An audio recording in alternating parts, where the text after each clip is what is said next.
dad was a Methodist minister back in the day, and he still carried through that love of speaking correctly.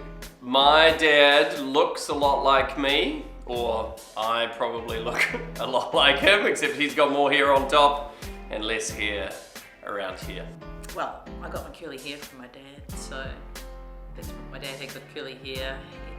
He was a big runner back in the early 70s. But I just remember the moments when I started to realize we could have those conversations more like equals, like men going through life trying to figure stuff out, and it was just quite a cool thing to realize the change in our relationship. My dad likes the simple pleasures in life. He likes the same food that he's liked ever since I was a kid. Eggs on toast, 2 runny eggs on white bread, and a chocolate fish. I don't know how we got into this conversation, that if, stranger danger, I guess. And I must have said, well, if somebody came near me and I felt unsafe, I'd yell really loud. And Dad said, how loud? And I said, really loud. And he goes, well, go on then. So right in the car, I yelled. And then he goes, no, do it louder.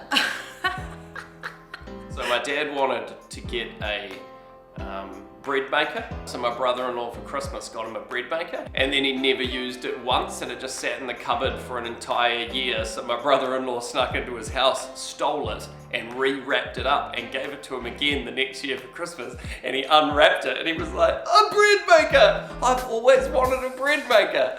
And then he didn't use it again. So for the 3rd year in a row, my brother-in-law stole it and wrapped it up, and he opened it on the 3rd Christmas and was like, bread maker!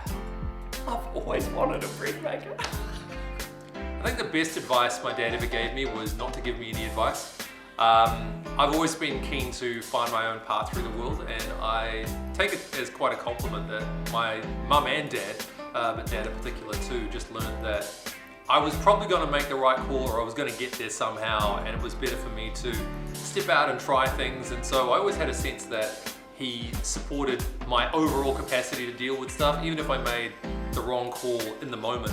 Measure twice, cut once, which is a tradesman's kind of advice, but it also is pretty good for life, about planning ahead and making sure you're on top of things before you leap into them.